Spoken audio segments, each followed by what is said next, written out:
ಪೀಠವನ್ನು ಸ್ಥಾಪನೆ ಮಾಡಿದ ನಂತರ ದಿನಾಂಕ 20/4/2018 ಶ್ರೀ ಶ್ರೀ ಶ್ರೀ ವಚನಾಥ ಸ್ವಾಮಿಗಳನ್ನ ಈ ಪೀಠಕ್ಕೆ ಜಗದ್ಗುರುಗಳಾಗಿ ಆಯ್ಕೆ ಮಾಡಿದ್ದೀವಿ. ಇವತ್ತು ಸರ್ವಾನುಮತದಿಂದ ತೀರ್ಮಾನ ಮಾಡಿದ್ದು ಏನಂತಂದರೆ, ಹಲವಾರು ಬಾರಿ ಅವರಿಗೆ ಆಯ್ಕೆಯನ್ನು ಮಾಡಿಕೊಳ್ಳಿಕ್ಕೆ ಕೇಳಿದ್ವಿ. ಏನು ಅಂತ ಹೇಳಿದ್ರೆ, ಪೀಠಕ್ಕೆ ಬರಬೇಕಾದ್ರೆ ಸ್ವಾಷ್ಟ ಪೀಠ ಬೇಕೋ ಅಥವಾ ಪಂಚಮಸಾಲಿ ಪೀಠ ಬೇಕು ಅಂತ ಕೇಳಿದಾಗ ಪಂಚಮಸಾಲಿ ಪೀಠ ಆಯ್ಕೆ ಮಾಡಿಕೊಂಡು ಹಲವಾರು ಬಾರಿ ವಿನಂತಿ ಮಾಡಿಕೊಂಡ್ವಿ, ಮತ್ತು ಮುಂದೆ ಹಾಕ್ಕೊತ ಬಂದ್ವಿ. ಆದ ಕಾರಣ ಸಮಾಜದ ಗೌರವ, ಘನತೆ, ಧಾರ್ಮಿಕ ಪರಂಪರೆ ಇವುಗಳೆಲ್ಲವನ್ನು ಅವರು ಪಾಲಿಸಿ ಇರೋದ್ರಿಂದ ಇವತ್ತಿನ ಸಭೆಯಲ್ಲಿ ಸರ್ವಾನುಮತದಿಂದಾಗಿ ಅವರನ್ನು ಪದಚ್ಯುತಗೊಳಿಸಲಾಗಿದೆ. ದುರದೃಷ್ಟಕರ ಸಂಗತಿ ಆದರೂ ಕೂಡ ಸಮಾಜದ ಹಿತದೃಷ್ಟಿಯಿಂದ ನಾವು ಈ ತೀರ್ಮಾನವನ್ನು ತೆಗೆದುಕೊಂಡಿದ್ದೇವೆ. ಕಾರಣ ಏನು ಸರ್, ಯಾಕೆ? ಪಂಚಮಸಾಲಿ ಸಮಾಜ ಧಾರ್ಮಿಕ ಹಿನ್ನೆಲೆ ಮಾಡಬೇಕಂತ ತಿಳ್ಕೊಂಡು 2008ರಲ್ಲಿ ಈ ಪೀಠ ಸ್ಥಾಪನೆ ಆಯಿತು. ಸ್ವಾಭಿಮಾನ, ಸ್ವಾವಲಂಬನೆ, ಸಹಕಾರ, ಸಂಘಟನೆ, ಸಹಬಾಳ್ವೆ ತತ್ವ ಮುಖಾಂತರ ನಾವು ಇದನ್ನು ಆಯ್ಕೆ ಮಾಡಿಕೊಂಡಿದ್ವಿ. ಅದಕ್ಕೆ ತದ್ವಿರುದ್ಧವಾಗಿ ಸಮಾಜದ ಜನರ ಆಶೋತ್ತರಗಳಿಗೆ ಸ್ಪಂದಿಸದೇ ಇರುವುದರಿಂದ ಅನಿವಾರ್ಯವಾಗಿ ಹಲವಾರು ಬಾರಿ ವಿನಂತಿ ಮಾಡಿಕೊಂಡು ಕಿತ್ತುಕೊಳ್ಳೋಕ್ಕೆ ನಾವು ವಿನಂತಿ ಮಾಡಿಕೊಂಡ್ವಿ. ಆದಾಗ್ಯೂ ಸಾಧ್ಯ ಆಗಲಿಲ್ಲ. ಭಾರವಾದ ಮನಸ್ಸಿಂದ ಈ ತೀರ್ಮಾನವನ್ನು ತೆಗೆದುಕೊಂಡಿದ್ದೇವೆ. ಈ ಸಭೆ ನಂತರ ಶ್ರೀಗಳೇನಾದ್ರು ಭೇಟಿ ಮಾಡಿದ್ರೆ ನಾವು ಸಭೆ ಕರೆದಾಗ ಅವರಿಗೆ ಬರಲಿಕ್ಕೆ ವಿನಂತಿ ಮಾಡಿಕೊಂಡ್ವಿ. ಬಹುಶಃ ಒಳಗಿರ್ಬೇಕು ಅವರು. ಇವತ್ತಿನ ಸಭೆಗೆ ಅವರು ಆಗಬೇಕಾಗಿತ್ತು, ಆಗಲಿಲ್ಲ. ಅದಕ್ಕೂ ನಮಗೂ ವಿಷಾದ ಇದೆ. ಟೋಟಲ್ ಎಷ್ಟು ಸದಸ್ಯರು ಸರ್ ಇವತ್ತು ಹಾಜರಿದ್ದ ಸದಸ್ಯರು ಎಷ್ಟು? ಒಟ್ಟು 15 ಟ್ರಸ್ಟ್ ಸದಸ್ಯರ ಪೈಕಿ 13 ಜನ ಸದಸ್ಯರು ಭಾಗವಹಿಸಿದ್ವಿ. ಅದು ಅದರಲ್ಲಿ ಇಬ್ಬರು ಏನೋ ವಿರೋಧ ಮಾಡಿದರು ಅಂತ. ವಿರೋಧ ಮಾಡಿಲ್ಲ, ಸಭೆಗೆ ಬಂದಿಲ್ಲ. ಅವರು ಸಭೆಗೆ ಬಂದಿಲ್ಲ. ಬಾಬಣ್ಣವರು ವಿರೋಧ ಮಾಡಿದ್ರು ಅಂತ ಹೇಳ್ತಿದ್ದಾರೆ. ಅವರು ಸಭೆಗೆ ಹಾಜರಾಗಿಲ್ಲ. ಸಭೆಗೆ ಬಂದಿದ್ದು ಖಾಲಿ ಇತ್ತು ಪೇಪರು, ಹಂಗಾಗಿ ಸೈನ್ ಮಾಡುವಂತ ಅಂದ್ರು. ಸೈನ್ ಮಾಡು ಅಂದ್ರೆ ಬರ್ರಿ, ಅದ್ರ ಮೇಲೆ ನಾವು ಸೈನ್ ಮಾಡ್ತೀನಿ ಅಂದ್ರು. ನೀವು ಬರ್ದಿಲ್ಲ ಅಂತ ಹಂಗಾಗಿ ಸೈನ್ ಮಾಡಿ. ಯಾವಾಗ ಅಂತಂದರೆ, ಯಾರು ಸದಸ್ಯರು ಬರ್ತಾರೆ ಅವರು ಟ್ರಸ್ಟ್ ಪುಸ್ತಕಕ್ಕೆ ಸಹಿ ಮಾಡಬೇಕು. ಮಾಡಿದಾಗ ಮಾತ್ರ ಕೋರಮ್ ಎಸ್ಟಾಬ್ಲಿಷ್ ಆಗುತ್ತೆ. ಆದ್ದರಿಂದ ಅದು ನಗಣ್ಯ. ಈ ಕೋರಮ್ ಪೂರ್ತಿ ಇದೆ.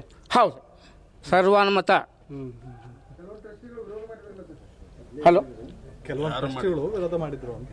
ಇಲ್ಲ, ಯಾರೂ ಇಲ್ಲ. ಸರ್ವಾನುಮತ ತೀರ್ಮಾನ. ಲೆಕ್ಕ ಕೊಡಲಿಕ್ಕೆ ಭಾಳ ನಾವು ಆತುರಾಗಿದ್ದೇವೆ. ವೆಬ್ಸೈಟ್ ಹಾಕ್ತೇವೆ, ಪ್ರತಿಯೊಂದು ಪೈಸೆಗೆ ಲೆಕ್ಕ ಇದೆ. ಬೇಕಾದ ಬಂದು ಕೇಳ್ಬೋದು. ಈಗ ಸ್ವಾಮಿಗಳ ಪದಚ್ಯುತಿ ಮಾಡಿದ್ರಲ್ಲ, ಅದಕ್ಕೆ ಸಮಾಜದ ಒಪ್ಪಿಗೆ ಇದೆಯಾ? ಸಮಾಜ, ಟ್ರಸ್ಟು, ರಾಜ್ಯ ಸಂಘ ಎಲ್ಲ ಕೂಡಿಕೊಂಡು ಮಾಡಿರ್ತೇವಲ್ಲ, ನಾವೇನು ತೀರ್ಮಾನ ತೊಗೊಂಡಿದ್ದೀವಿ ಅದು ಜಾರಿ ಮಾಡಬೇಕಾಗುತ್ತೆ. ಇದ್ರ ಬೆಷ್ಟೇ ಈ ಟ್ರಸ್ಟನ್ನು ಹುಟ್ಟು ಹಾಕಿದಂಥ ಸನ್ಮಾನ್ಯ ಬಾಬು ಬೆಟ್ಟಪ್ಪವರು 80 ವಯಸ್ಸು ಅವರಿಗೆ, ಅವರು ಮಾತಾಡ್ತಾರೆ. ಎಲ್ರಿಗೂ ನಮಸ್ಕಾರ. ಇವತ್ತಿನ ನಮ್ಮ ಟ್ರಸ್ಟಿನ ಸಭೆಯನ್ನು ಕರೆದಿದ್ದೀವಿ. ಅದಕ್ಕೆ ಎಲ್ಲರಿಗೂ ಕೂಡ ಇನ್ ಟೈಮ್ ಬರಲಿಕ್ಕೆ ನೋಟಿಸನ್ನು ಜಾರಿ ಮಾಡಿದ್ವಿ. ಆದರೂ ಕೂಡ 3 ಜನ ಆ ಟ್ರಸ್ಟಿನ ಸಭೆಗೆ ಬಂದಿಲ್ಲ. ಅದರಲ್ಲಿ ನಮ್ಮ ಶ್ರೀಗಳೊಬ್ಬರು, ಬಾಬಣ್ಣ ಅಂತೇಳಿ ಇನ್ನೊಬ್ಬರು, ನಾಗನಗೌಡ್ರು ಅಂತೇಳಿ ಅವ್ರಿಗೆ ಆರಾಮಿಲ್ಲ, ಅವ್ರು ಬಂದಿಲ್ಲ. ಆದರೆ ನೀವು ತೆರಡತಕ್ಕಂಥ ತೀರ್ಮಾನಕ್ಕೆ ನಮ್ಮ ಒಪ್ಪಿಗೆ ಇದೆ ಅಂತೇಳಿ ನಮಗೆ ಫೋನ್ನಲ್ಲಿ ಮೆಸೇಜ್ ಕಳಿಸಿದ್ದಾರೆ. ಜೊತೆಗೆ ನಿನ್ನೆ ನನ್ನ ಜೊತೆಗಿದ್ದಾಗ ಅದನ್ನ ಹೇಳಿದರು ಕೂಡ. ಹಾಗಾಗಿ ಇವತ್ತಿನ ಸಭೆ 12 ಜನ ಟ್ರಸ್ಟಿಗಳು, ಜೊತೆಗೆ 5 ಜನ ರಾಜ್ಯ ಸಮಿತಿಯ ಪದನಿಮಿತ್ತ ಪದಾಧಿಕಾರಿಗಳು, ಜೊತೆಗೆ ಗೌರವಾನ್ವಿತ ಸ್ಪೆಷಲ್ ಇನ್ವೈಟೀಸ್ ಅಂತೇಳಿ ನಾವು ಕರಿತೀವಿ, ಅವರು ಕೂಡ ಆ ಸಭೆಯಲ್ಲಿ ಹಾಜರಿದ್ದರು. ಆದರೆ ತೀರ್ಮಾನ 12 ಜನ ತಗೊಂಡು ಸರ್ವಾನುಮತದಿಂದ ಸ್ವಾಮಿಗಳ ಉಚ್ಚಾಟನೆಗೆ ಇವತ್ತು ತೀರ್ಮಾನ ಮಾಡಿದ್ದೀವಿ. ಅದು ಯಾಕೆ ಅಂತ ಹೇಳಿದರೆ, ನಾನು ಮಾರ್ಚ್ 10ರಲ್ಲಿ ನಡೆದಂಥ ನಮ್ಮ ಟ್ರಸ್ಟಿನ ಸಭೆಯಲ್ಲಿ ಸುದೀರ್ಘವಾಗಿ ಎಲ್ಲವನ್ನ ಮಾತನಾಡಿದ್ದೇನೆ. ಅದನ್ನು ನೀವೆಲ್ಲರೂ ಗಮನಿಸಿರಿ ಅಂತೇಳಿ ನಾನು ಭಾವಿಸ್ತೇನೆ. ಅವತ್ತಿನ ಸಭೆಯಲ್ಲಿ ನಾನು 10ನೇ ತಾರೀಕು ಮಾತನಾಡುವಾಗ 1 ವಾರ ಅನ್ನುವಂಥ ಗಡುವನ್ನು ಕೊಟ್ಟೆ. ಆವಾಗ ಅವರೇ ಶ್ರೀಗಳೇ ಕೂಡ ಇದ್ಕೊಂಡು, ಇಲ್ಲ ಮುಂದೆ ಹಬ್ಬ ಬರ್ತದೆ ಅದಕ್ಕೆ ಟೈಮ್ ಬದಲಿ ಮಾಡಿರಿ ಅಂತೇಳಿ ನೀವು ಮಾಡಿರಿ ಅಂದಕ್ಕೆ ಅವರೇ ಕ್ಯಾಲೆಂಡರ್ ಹುಡುಕಿ ನಮ್ಮವ್ರು 25 ಅಂತ ಹೇಳಿದರು. ಇಲ್ಲ ನಮಗೆ 25 ಎಲ್ಲೇ ಹೋಗಬೇಕು, ವಾడు 24 ಮಾಡಿರಿ ಅಂತ ಹೇಳಿದರು ಅವರೇ. ಅವತ್ತಿನ ಸಭೆಯಲ್ಲಿ ಏನು ಕೊನೆಯದಾಗಿ ನಾನು ತೀರ್ಮಾನ ಮಾಡಿದ್ವಿ ಅಂತ ಹೇಳಿದರೆ, ನೀವು 24ನೇ ತಾರೀಕು ಇಲ್ಲ ಹರಿಹರ ಪೀಠ ಆರಿಸಬೇಕು, ಇಲ್ಲ ಶ್ವಾಸಪೀಠಕ್ಕೆ ಹೋಗಬೇಕು ಅನ್ನುವಂಥ ತೀರ್ಮಾನ ಮಾಡಿದ್ವಿ. ಆದರೆ 24ನೇ ಸಭೆಯನ್ನು ಮಾಡುವಂಥ ಸಂದರ್ಭದಲ್ಲಿ ನಮ್ಮ ಪೊಲೀಸ್ ಇಲಾಖೆಯವರು ನಮಗೆ ಅಲ್ಲಿ ಚುನಾವಣೆ ಇದೆ, ಹಾಗಾಗಿ ಅಲ್ಲಿ ಎಲ್ಲ ನಮ್ಮ ಸಿಬ್ಬಂದಿ ಅಲ್ಲಿ ನಿಯೋಜನೆ ಆಗಿದೆ, ಇಲ್ಲಿ ನಿಮಗೆ ಸಭೆ ಮಾಡಿದರೆ ಜನ ಬಹಳ ಸೇರ್ಬೋದು, ಹಾಗಾಗಿ ನಿಮ್ಮ ಸಭೆಯನ್ನು ಮುಂದಕ್ಕೆ ಹಾಕ್ರಿ ಅಂತೇಳಿ ಹೇಳಿದ ಮೇಲೆ ನಮಗೆ ಬರವಣಿಗೆ ಕೊಟ್ಟಿದ್ದಾರೆ. ಆ ಬರವಣಿಗೆ ಬಂದ ಮೇಲೆ ನಾವು ನಮ್ಮ 24ರ ಸಭೆಯನ್ನು ಮುಂದೂಡಿದ್ವಿ. ಇವತ್ತು ಆ ಮುಂದೂಡಿದ ಸಭೆಯನ್ನು ಇವತ್ತು ಮಾಡಿ ಈ ಒಂದು ಸರ್ವಾನುಮತದಿಂದ ತೀರ್ಮಾನ ತೆಗೆದುಕೊಂಡು ಅದನ್ನು ತಮ್ಮಗಳಿಗೆ ಕೊಟ್ಟಿದ್ದೀವಿ. ಜೊತೆಗೆ ನಾವು ಇನ್ನೊಂದು ವಿನಂತಿಯನ್ನು ಮಾಡ್ತೀವಿ. ಈಗಲೂ ಕೂಡ ಸ್ವಾಮಿಗಳು ಭಾಳ ಗೌರವಯುತವಾಗಿ ತಮ್ಮ ಆ ನಿವಾಸವನ್ನು ಖಾಲಿ ಮಾಡಬೇಕು. ಅದಕ್ಕೆ ಪೊಲೀಸ್ನವರ ಸಹಕಾರವನ್ನು ಕೂಡ ನಾವು ಮುಂದಿನ ದಿನಗಳಲ್ಲಿ ಕೇಳ್ತೀವಿ ಅನ್ನುವಂಥ ಮಾತನ್ನು ತಮಗೆ ಹೇಳಕ್ಕೆ ಬಯಸ್ತೇನೆ. ಒಬ್ಬರು ಮಾತಾಡ್ರಲ್ಲ, ಇವತ್ತು ಯಾಕೆ ಗಡುವು ಕೊಡ್ತೀವಿ? ಇವತ್ತು ಗಡುವು ಕೊಡೋದಲ್ಲ, ತೀರ್ಮಾನ ಆಗೋಗುತ್ತೆ. ಅವತ್ತು ಮಾರ್ಚ್ 10ನೇ ತಾರೀಕು ಗಡುವು ಕೊಟ್ಟಿದ್ವಿ 24ಕ್ಕೆ ಅಂತೇಳಿ. 24ಕ್ಕೆ ಸಭೆ ಮಾಡೋಕ್ಕಾಗಲಿಲ್ಲ. ಅಲ್ಲಿವರೆಗೆ ಏನಾದರೂ ಅವ್ರು ತೀರ್ಮಾನ ಹೇಳ್ತಾರೆ ಏನೋ ಅಂತೇಳಿ ನಾವು ಅವ್ರನ್ನ ಕಾದ್ವಿ. ಆದರೆ ಅವರಿಂದ ಯಾವ ಉತ್ತರ ಬರಲಿಕ್ಕೆ ಇವತ್ತು ಈ ತೀರ್ಮಾನ ತಗೊಂಡಿದ್ವಿ.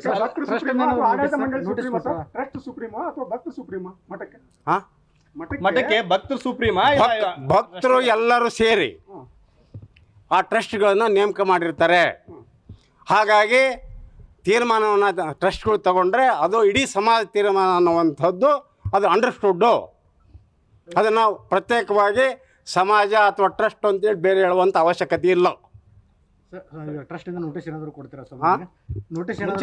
ನೋಟಿಸ್ ಕೊಟ್ಟು ಸ್ಪಷ್ಟನೆ ಕೇಳಿ ಯಾಕೆ ಈ ತರ ಮಾಡ್ತಾ ಇದ್ರಿ ಅಂತ ಏನಾದ್ರು ನೋಟಿಸ್ ಕೊಟ್ಟಿದ್ರ ಸ್ವಾಮೀಜಿಗಳಿಗೆ? ಅವತ್ತು ಹಲವಾರು ಬಾರಿ ಕೊಟ್ಟಿದ್ವಿ. ಈಗ ನಮ್ಮ ಸಮಾಜದ ಇನ್ನೊಬ್ಬ ಹಿರಿಯ ಟ್ರಸ್ಟ್ಗಳು ಮಾತಾಡ ಕೊಟ್ಟಿದ್ವಿ, ಕೂಡ ಅವಶ್ಯಕತೆ ಇಲ್ಲ ಅಂತ ಭಾವಿಸ್ತೇನೆ. ತಗೊಂಡು ಆಮೇಲೆ ಪದಚ್ಯುತಿ ಮಾಡಬೇಕಾಗಿತ್ತು. ಏನಂತ ಸ್ಪಷ್ಟನೆ ತಗೊಂಡು ಮಠಾಧೀಶರಿಗೆ ಏನು ಕಾರಣ ಏನಿಲ್ಲ. ಅಲ್ಲ, ಅವರು ಇವತ್ತಿನ ಸಭೆ ಬರ್ಬೇಕಾಯ್ತು. ಅವರು ಸಮಾಜ ಮ್ಯಾಗ ಕಳಕಳಿ ಇದ್ದಾರೆ ಅಥವಾ ಇಡೀ ಸಮಾಜವನ್ನು ನಾನು ಬೆಳೆಸ್ಬೇಕು ಅನ್ನುವಂಥ ಕಳಕಳಿ ಇದ್ದರೆ ಇವತ್ತಿನ ಸಭೆಗೆ ಬರಬೇಕಾಗಿತ್ತು. ಕೇಳಿಸ್ಕೊಂಡ್ರಲ್ಲ, ಇಲ್ಲಿಯವರೆಗೂ ಸಹ ಹರಿಹರ ಪೀಠದ ಪಂಚಮಸಾಲಿ ಪೀಠದ ಗದ್ದಲ ಏನಿದೆ, ಯಾವ ವಿಚಾರವಾಗಿ ಗಲಾಟೆ ಆಗ್ತಾ ಇದೆ, ಯಾವ ಕಾರಣಕ್ಕಾಗಿ ಅನ್ನುವಂತಹ ವಿಚಾರವನ್ನು ಆರೋಪ ಮತ್ತು ಪ್ರತ್ಯಾರೋಪ ಎರಡೂ ಸಹ ಕೇಳಿಸ್ಕೊಂಡ್ರಿ. ಒಂದು ಕಡೆಗೆ ವಚನಾನಂದ ಶ್ರೀಗಳು ಹೇಳುವಂಥದ್ದು, ಈ ಟ್ರಸ್ಟಿಗಳೇನಿದ್ದಾರೆ ಈ ಟ್ರಸ್ಟಿಗಳು ಹಣವನ್ನು ಹೊಡೆದಿದ್ದಾರೆ, ಆ ಮಠದಲ್ಲಿರುವಂತಹ ಹಣವನ್ನು ಲಪ್ಟಾಯಿಸಿದ್ದಾರೆ. ಆ ಕಾರಣಕ್ಕಾಗಿ ನಾವು ಪ್ರಶ್ನೆ ಕೇಳಿದ್ವಿ, ಉತ್ತರ ಕೊಡಿ, ಲೆಕ್ಕ ಕೊಡಿ ಅನ್ನುವಂತಹ ಪ್ರಶ್ನೆಯನ್ನು ಕೇಳಿದ್ದಾರೆ ಭಕ್ತಾದಿಗಳು. ಆ ಭಕ್ತಾದಿಗಳು ಕೇಳುವಂತಹ ಪ್ರಶ್ನೆಗೆ, ಭಕ್ತಾದಿಗಳು ಕೇಳುವಂತಹ ಏನಂದರೆ ಲೆಕ್ಕ ಕೊಡಿ ಅನ್ನುವಂತಹ ಅಭಿಯಾನಕ್ಕೆ ಸಮರ್ಪಕವಾಗಿ ಅವ್ರ ಹತ್ರ ಉತ್ತರ ಇಲ್ಲ. ಮತ್ತು ಈ ಟ್ರಸ್ಟ್ ಏನಿದೆ ಆ ಟ್ರಸ್ಟ್ಗಳ ಬಗ್ಗೆನೇ ಏನಂದರೆ ದೊಡ್ಡ ಮಟ್ಟದಲ್ಲಿ ಪ್ರಶ್ನೆ ಇದೆ. ಆ ಟ್ರಸ್ಟಿಗಳು ತಮ್ಮ ತಮ್ಮ ಸಂಬಂಧಿಗಳನ್ನು ಆ ಒಂದು ಟ್ರಸ್ಟಿ ಒಳಗಡೆ ಇಟ್ಕೊಂಡಿದ್ದಾರೆ. ಮತ್ತು ಪ್ರತಿ 5 ವರ್ಷಕ್ಕೊಮ್ಮೆ 1/4 ಆಫ್ ದಿ ಆ ಟ್ರಸ್ಟಿ ಮೆಂಬರ್ಸ್ಗಳೇನಿದ್ದಾರೆ ಅವರು ಏನಂದರೆ ಕೆಳಗಡೆ ಇಳಿಬೇಕು, ಮತ್ತೊಬ್ಬರು ಹೊಸೊಬ್ಬರು ಅಲ್ಲಿ ಆಡ್ ಆನ್ ಆಗಬೇಕು, ಅಂದರೆ ಸೇರ್ಪಡೆ ಆಗಬೇಕು. ಆದರೆ ಅದೆಂಥವೂ ಸಹ ಆಗಿಲ್ಲ. ಆ ಹಣವನ್ನು, ಆ ಮಠದ ಪ್ರಾಪರ್ಟಿಯನ್ನು ಅವರ ವೈಯಕ್ತಿಕವಾಗಿ ಬಳಕೆಯನ್ನು ಮಾಡ್ಕೊಂಡಿದ್ದಾರೆ, ವೈಯಕ್ತಿಕ ಪ್ರಾಪರ್ಟಿಗಳನ್ನಾಗಿ ಮಾಡ್ಕೊಂಡಿದ್ದಾರೆ. ಜನರು ಪ್ರಶ್ನೆಯನ್ನು ಕೇಳುವಂತಹ ಸಂದರ್ಭ ಯಾವಾಗ ಸೃಷ್ಟಿಯಾಗುತ್ತೆ ಆಗ ಅದರಲ್ಲಿರುವಂತಹ ಟ್ರಸ್ಟಿಗಳು ನನ್ನನ್ನೇ ಉಚ್ಚಾಟನೆ ಮಾಡ್ತಾರೆ. ಒಂದು ವೇಳೆ ಸ್ವಾಮಿನೇ ಹೊರಗಡೆ ಹೋದರೆ ಯಾವುದೇ ಕಾರಣಕ್ಕೂ ಯಾರು ಪ್ರಶ್ನೆ ಮಾಡೋದಿಲ್ಲ, ಲೆಕ್ಕ ಕೇಳೋದೇ ಇಲ್ಲ ಅನ್ನುವಂತಹ ಲೆಕ್ಕಾಚಾರದಲ್ಲಿ ಈಗ ಟ್ರಸ್ಟಿಗಳು ನಿರ್ಧಾರವನ್ನು ಕೈಗೊಂಡಿದ್ದಾರೆ ಅನ್ನುವಂಥದ್ದು ವಚನಾನಂದ ಶ್ರೀಗಳ ಆರೋಪ. ಆದರೆ ಅದಕ್ಕೆ ಪ್ರತ್ಯಾರೋಪವಾಗಿ ಟ್ರಸ್ಟಿಗಳು ಹೇಳೋದೇನು ಅಂದರೆ, ವಚನಾನಂದ ಶ್ರೀಗಳಿಗೆ ಒಟ್ಟು 2 ಪೀಠಗಳಿದ್ದಾವೆ. ಒಂದು ಹರಿಹರದ ಪಂಚಮಸಾಲಿ ಪೀಠ, ಜೊತೆಗೆ ಶ್ವಾಸಪೀಠ. ಈ ಶ್ವಾಸಪೀಠ ಇರೋದೆಲ್ಲಿ? ಬೆಂಗಳೂರಿನಲ್ಲಿ. ಶ್ವಾಸಪೀಠ ಈ ಹರಿಹರ ಪೀಠಕ್ಕೆ ವಚನಾನಂದ ಸ್ವಾಮಿಗಳು ಹೋಗೋಕ್ಕಿಂತ ಮುಂಚಿತವಾಗಿಯೇ ಇಲ್ಲಿ ಶ್ವಾಸಪೀಠವನ್ನು ಓಪನ್ ಮಾಡ್ತಾರೆ. ಅಂದರೆ ಇಲ್ಲಿ ಯೋಗದ ಬಗ್ಗೆ ಅತಿ ಹೆಚ್ಚಿನ ಪ್ರಮಾಣದಲ್ಲಿ ವಿವರವನ್ನು ಕೊಡುವಂತಹ ಕೆಲಸವನ್ನು ಮಾಡ್ತಾರೆ. ನ್ಯೂಸ್ ಫಸ್ಟ್, ನಿರ್ಭೀತಿಯಿಂದ ನಿಮ್ಮ ಪರವಾಗಿ.